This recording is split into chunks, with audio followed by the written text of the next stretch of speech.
Hey psychos, our software had a few glitches during this episode, resulting in a few minor sound issues. It's not major, and we did our best to smooth it out, but thought we'd point it out up front. Thank you, and please enjoy the show.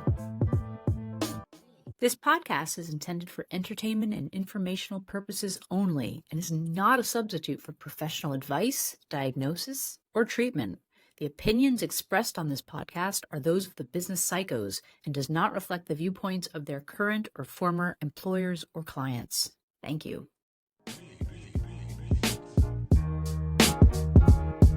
It's the business psychos, and today we're gonna talk it out. The podcast about what execs shouldn't talk about. Connecting executives and those who aspire. We're here to have a conversation, yeah, we're gonna light the fire. It's the business psychos. The business psychos. Welcome to the Business Psychos, where we discuss how to navigate the complexity of corporate culture and modern life without becoming a psycho.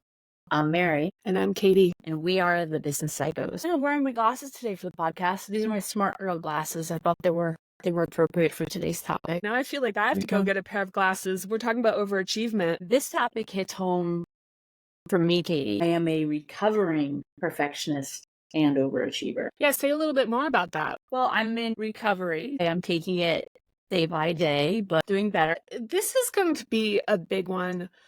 I know this is a loaded topic for many people, including myself. I have a lot to say on the topic and even wrote about it in my book. The preparation for this episode had me reflecting back more so than any of our episodes so far. It was incredibly emotionally evocative to think back about my experiences and my behaviors on this particular topic. But I'm really grateful to be in this with you, and I'm grateful that you're comfortable sharing about your experiences. Thank you. Same. And I think we've talked about this before, Katie, but we've been friends for 15 years and we met at a meditation retreat. And I thought, this could be wrong, you'll correct me, but I thought we were there at the height of our overachieving phase, if maybe we were there for that purpose. Yeah. For me, and this goes back to this being particularly evocative and thinking back to that period. I think I was just ramping up. I was struggling with whether I was a fraud, if my success was an accident. I was struggling with the fact that I was not only a woman, but I was the only person that had an undergraduate degree from a state school, that all the other executives on my leadership team were from the top business school. And there was a lot emphasis on the fact that it was so strange that I was so smart and I'd had such a bad education. A lot of their identity was tied up in the things that they were holding against me. I was still really trying to figure out what was happening. I was trying to figure out, come to terms with this fact that I had just had this great opportunity, had this big breakthrough, completely changed my fate, so to speak, in life. But I couldn't really understand the level of my unhappiness at the time, and I couldn't really unpack why it felt so terrible. I remember there was a magazine article in Inc., just kind of a tech rag. It was a really short blurb that said the reason people drive themselves so hard is they're trying to outrun criticism and they're trying to outrun the embarrassment of failure. It was just a quick little blurb, and I remember being really taken aback by that. And so when we met, I was trying to come to terms with how this new leadership professional career could work for me, because I didn't feel it was working. You were at a really similar point too of inflection. I am sure I did not yet have an inkling of awareness that you did. I'll say that. I was at the retreat for personal reasons, and I was still super hyper identified with work. I was a number of years at an amazing top tier global consulting firm, which was a shift from the place I had come before. So suddenly I'm surrounded by super smart type A people, throwing myself into work, and it was working out really, really well for me. I think we both have personal experience overachieving. I think we've both spent a lot of time thinking about why we do it and the toll it takes, not just on us, but the people around us. And worth noting that attitudes around this are shifting. So when we come back, we're going to dive right into overachieving next on the Business Psychos.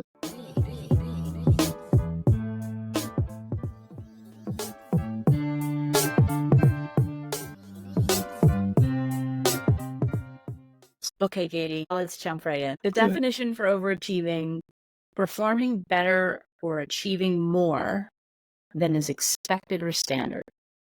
So that sounds nice. That sounds simple. Maybe even a very positive quality to have. It is a positive quality. I think we need to look under the hood and decouple achievement from what drives it and evaluate whether it's a sense of inadequacy and lack of worth or a drive to create something as an expression of our integrity in a way that is satisfying and fulfilling. I mean, this topic, we say this with every podcast, that this is a sliver of the whole topic. So this is a topic that has its tentacles in economics and labor, mental health, personal development, even corporate culture. I think it does connect to corporate culture around why some people burn out. Yeah. When our integrity is misaligned with the work we're doing and or we're pushing ourselves past a sustainable capacity out of fear, low self-worth, or even ambition, and what fuels that, what we're looking at is the recipe for burnout. And if you're lucky, you have a great boss or mentor who can guide you through all of this, or better yet, maybe a therapist. But in my experience, that sounds like you might be saying the same thing, Katie, is that this is one that folks just often have to go through and learn the hard way. And this was certainly true for me. The places I've described and others, which I won't go into, very much encouraged my perfectionistic nature. I think, to your point, aside from what I personally got out of it, which has a lot to do with control, it was also the culture of the firms, the baseline expectation for one's commitment to the job. So yeah, like to your point, there's the fear of failure, but then the culture has this reward of positive feedback. My behavior was making me successful and giving me that positive feedback that I loved and craved. I was running global programs and flying all over the world, and then I was standing up a new consulting practice. There was always too much to do, and that wasn't overwhelming in a negative way. That was actually addictive in a really positive way. Yeah, it's really stimulating. I can certainly relate because that feeling of working really closely with people under pressure to make really difficult and challenging things happen. It's empowering, it's activating. There's a lot of connection that you feel with the folks that you're working with. No discussion of overachieving is complete without without addressing the upside, which is that for the most part, you'll experience financial benefits, professional leverage, professional clout. There's a lot of upside, and I think the conversation we're going to have today is more balanced. Yeah, like everything, it's this balance and knowing yourself and what's working. So I was at that firm, and I was invited to my friend's dissertation review. So big deal. A small group of us, including her family. We were in the side room from where she was defending her thesis, and then we had like cake and champagne, and we're waiting for her to come out. And I get work call on my then BlackBerry, and and so I'm really important. So I'm looking at it, and while we're waiting, I thought, well, okay, I'm going to take this, so I'm really important. And I went into the side room, and I remember I was like pacing around, like I'm on the phone with the Pentagon. And soon after, my friend's father came in and he handed me just very gently a glass of champagne. And I'm on this call, and it occurs to me that I missed that point where she walked out of the room and we all have a chance to applaud her and her important milestone. And I was so embarrassed, ashamed really, because here's the thing. It was not an important call. Like at all. It was just that I had this muscle memory and this compulsion, really, every moment consumed by work. And so I'm like sitting here 10 minutes. Well, what could I be doing? And it makes me sad to think of it. Looking back and seeing these vignettes, like these moments, these lost opportunities, one memory I have was I was told by someone, relatively senior but personal person in my life, that said, "You are going to regret this," about my relationship with work and how much I was absolutely crowding out and giving up to completely focus on professional achievement. It was well-meaning. The intent was they were trying to give me some context. I was not available to be hearing that context. And all I thought when I was looking at them was, you just don't have what it takes. And I felt bad for her. I was like, you're just a person who doesn't know how to get things done. And I legitimately believed it at the time. And I think that is why feeling, like your feelings, are such an important part of reclaiming oneself. You know, the so-called logical rationalizations, those will arise and serve the punishing master of the subterranean self-worth issue. 100%. 1,000%. Reflecting now, some personal stuff that was going on with me that I wasn't also ready to deal with was the reason why I was over focusing on this great, really constructive outlet, right? It's perfect. It helps you avoid all the things that you don't want to. It gives you something to control. And then, as you said, there is this recognition, including great bonuses. So how can that not be appealing? When we come back, we're going to discuss how overachieving can be harmful to you and others.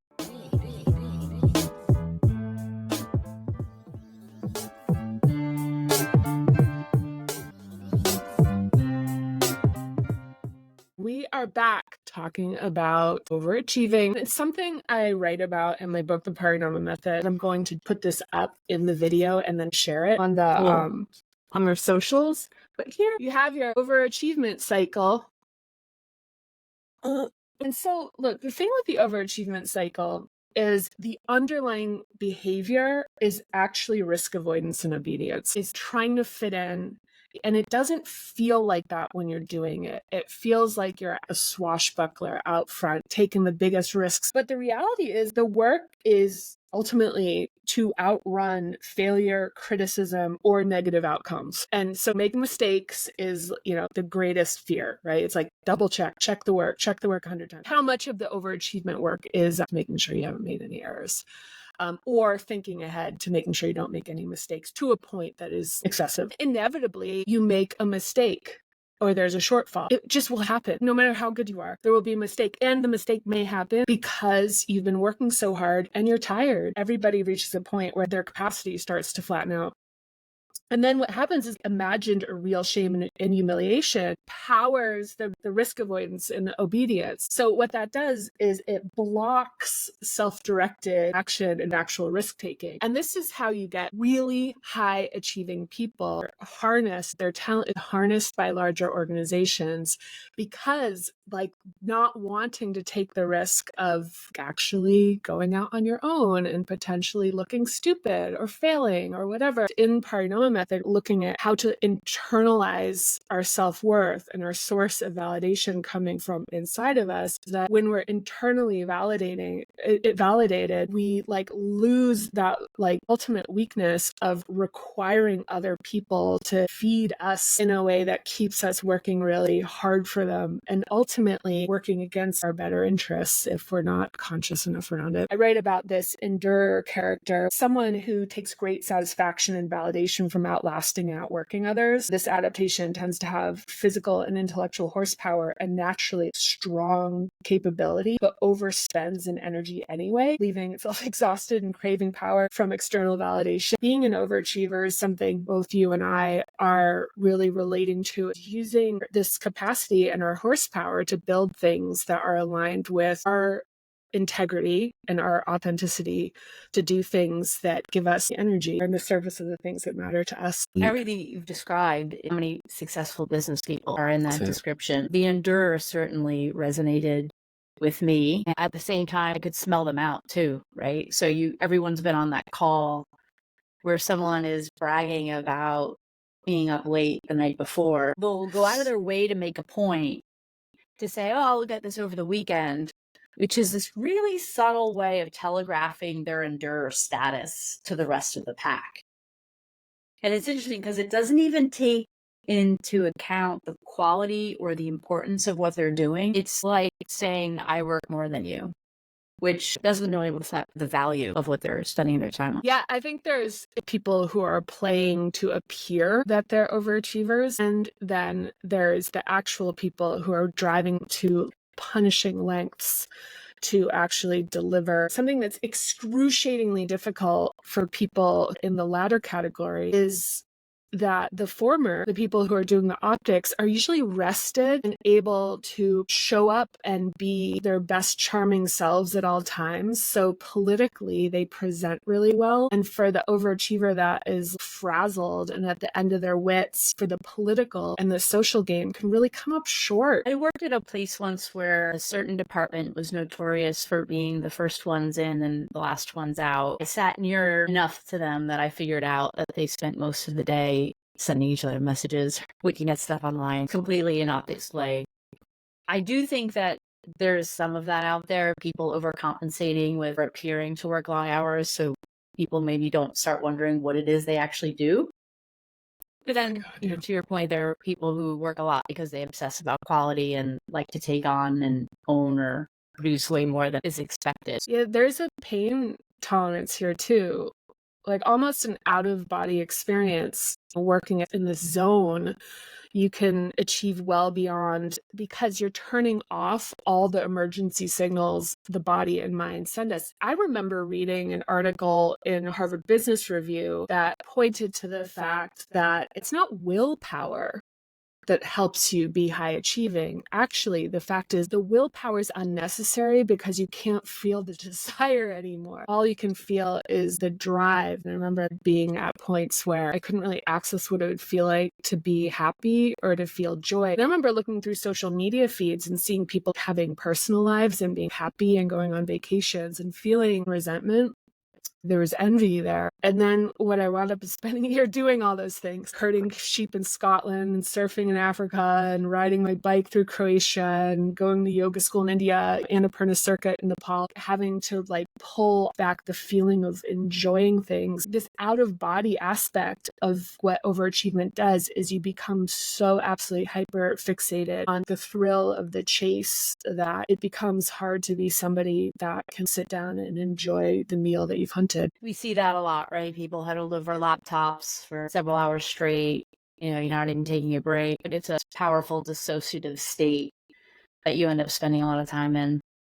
So when we come back, we're going to talk more about overachieving.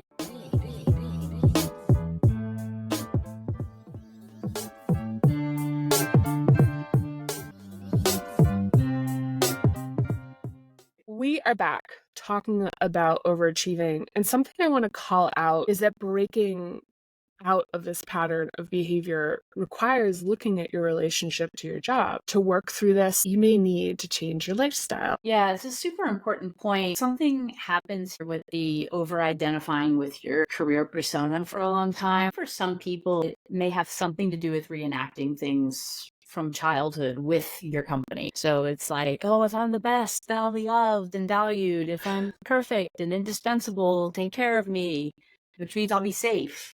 Right? So I'm going to give every ounce of my physical, emotional, and intellectual energy. So in return, I'll be successful and they'll reward me. This is where some people break their delusion with overachieving. Something happens to test that contract. You don't get their promotion, or you get reorged, or you're laid off, or whatever. You did your part and they didn't uphold their part of the agreement, which existed really only in your head.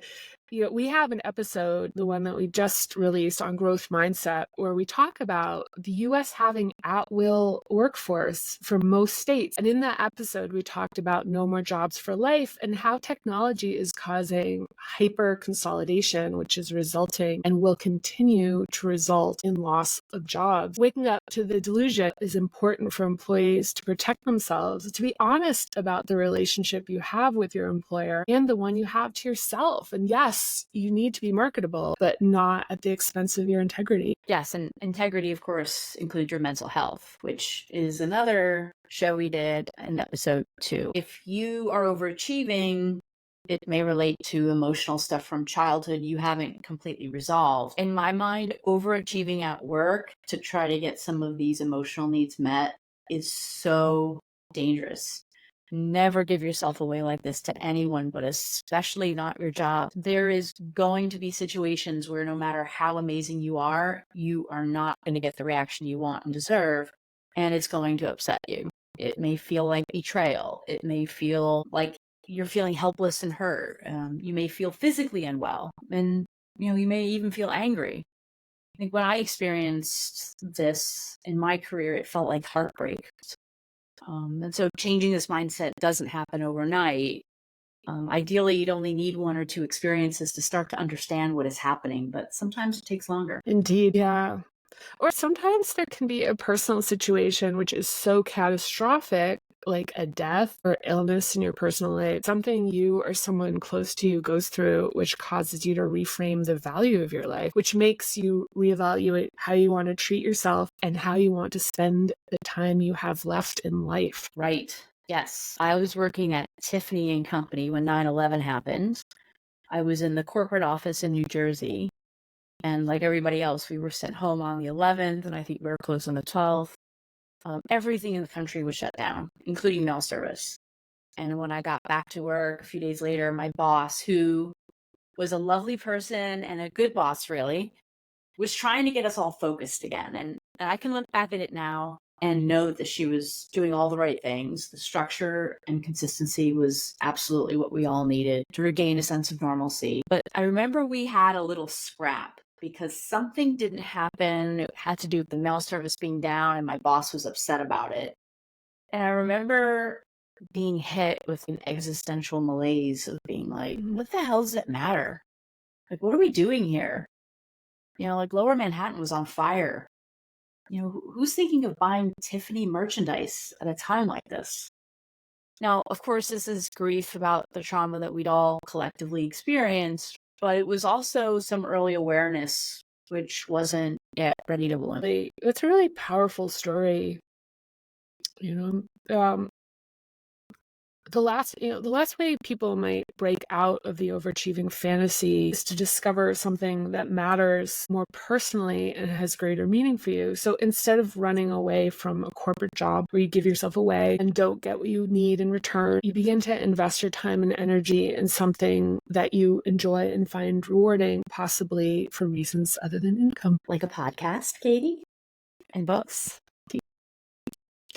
Yes, very like podcasting, writing books, and maybe even your own advisory business. I have a friend who was an accountant who became a scuba dive master. She moved to the Caribbean with her husband, and eventually they opened their own dive operation. Shout out to Steph and Bill and Aqua TCI, by the way, my friends. If you love scuba diving or want to learn, Turks and Caicos is my go-to place. Steph is always posting pictures of her boat in crystal clear turquoise waters with some funny comment about her morning commute. There's like dolphins jumping around in the background, and you think, well, that's a common dream, right? You work yourself to death all year so you can afford to go down and spend a week there. And she decided that she was going to prioritize her joy and satisfaction and make a different choice. Are there trade-offs in that choice? Sure. But the quality of her life is so great that she doesn't have to escape it to tolerate it. I read a quote recently which said, success is living a life you don't have to escape from. It just kind of sums it up for me. I love that. Just for our listeners, to mention that when you resolve some of your inner conflicts, there's a greater possibility of making a more conventional professional life serve you and your commitments, or to make a plan with the money you're making to save for the creation of your dream life. Yeah, and P.S., her business is successful and it's expanded, it has awards. You don't need to trade off success for doing things which bring you joy. There's something to be said about the magic that happens when you're doing the things you love and care about as your true self. Of course, she works hard, and I'm sure her business isn't without its stresses. She's not laying in bed at night ruminating about work. She knows she's enough. She doesn't have to sacrifice her mental or physical health or her personal life to compensate for any perceived shortcomings. And a lot of this is about the ability to uphold boundaries. When we've done some work to establish a stronger internal sense of self, this is where good enough can be working 9 to 5 or 6 in some places, and taking your full lunch break, not checking your phone or work email at home or on vacation, telling your boss, you're happy to make another round of edits on the big deck when you get in tomorrow morning, but now you need to leave on time to take your kid to soccer practice. Can I also add that people who are overachieving are a dream to the big corporate machine, like perfectionistic, insecure type A's with no boundaries who work themselves ragged for a pat on the back. Take a look at the origin of the term type A, which was something I came across during my book research. The concept of type A and B personalities was originated in the 70s by cardiologists Meyer Friedman and Ray Rosenman, and they created type A for people they observed as time-pressured, hostile, poor self-esteem, and joyless striving. And the docs found that these traits actually raise your risk of heart disease versus the more relaxed, receptive, less neurotic, and frantic personalities that were labeled type B. Throw a few of these people into culture, these type A people, where job stability is in question, and you create a dynamic where baseline expectations are raised across the board. So the benefit to the business is extraordinary. This is often mostly a disadvantage for women, the typical caretakers in the family. So let's imagine a type A overachiever, we'll call Bob, his coworker peer Sally, who has 2 young children. Let's say both are assigned work on a big board deck, and their boss asks them at the end of the day to make the round of updates before the next morning. Bob stays late, working in the office, which does not go unnoticed, by the way. He finishes his slides and decides to add 2 other slides with fancy graphs. He sends it to his boss and Sally around 8 p.m., 12 hours before expected. Meanwhile, Sally leaves at 6 because she's to pick up her kids, makes dinner, signs on to her computer at 9 p.m. She then works until 11:30 p.m., completely exhausted. She is so bleary that she decides to double check her work in the morning when she's fresh. So the boss gets her work at 8 a.m. as expected. But how might the boss perceive Bob versus Sally? Yeah, I can see myself actually in Bob, Sally, and the boss in this example. I've been all 3 of them, I think, at different times. And I've had overachievers in my organizations, and it's really easy to love them and what they do. It reminds me of the prisoner's dilemma.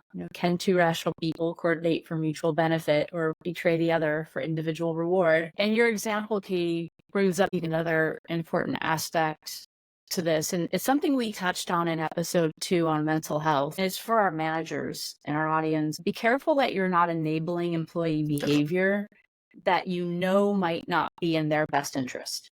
And be aware of the broader impact this may have on your entire team. In your example, there's nothing wrong with Sally. She's hardworking and loyal, but you're going to allow Bob to create a new baseline of expectations, which is going to create inequities in your team and probably drive an unhealthy culture of competition and burnout. As a leader managing high-performing people, understand for them to become better, they need to be given a break. Think about overachieving in the way we're talking about today is actually high-risk averse for so many people. Where many leaders will get it wrong is they'll see high-driving people and think that's what they want and push them harder when they're trying to stay in control and in charge of their work. Giving your folks who are these high RPM personalities, giving them a chance to make some mistakes. I've been like, look, you get a chance now. Every error that you make for the next month until somebody complains about you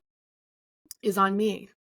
So if anything happens where somebody says you did something wrong or a customer complains about you, it immediately goes to me. It's a directive I gave you. So you have a complete safety net to literally make mistakes and screw up, because I would just want you to see how much you're giving up by trying to play it safe all the time and be perfect.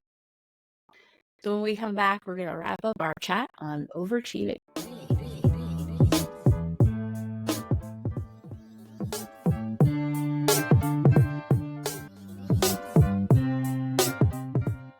We are back, summing up our conversation on overachieving. I think for me, this topic starts with committing to knowing who you are and what makes you happy. I'm a big fan of Eric Fromm, who has a great book called The Art of Being.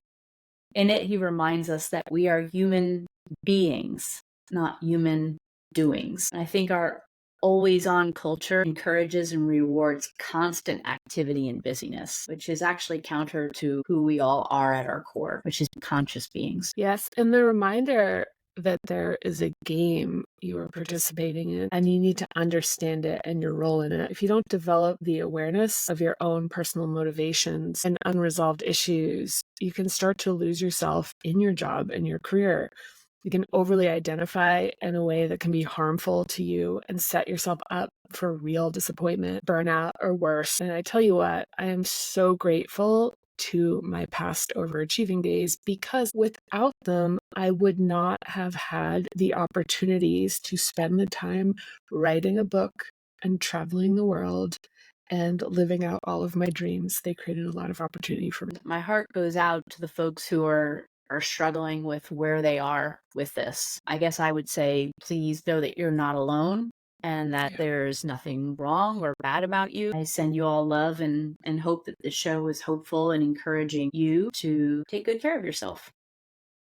Thanks for a great show, Katie. Thanks for listening. If you enjoyed the show, please like, subscribe, and share with other psychos you know. We'd also love to hear from you, so hit us up on our socials. You can find us on YouTube, Instagram, and Facebook under @BusinessPsychosPod. Bye.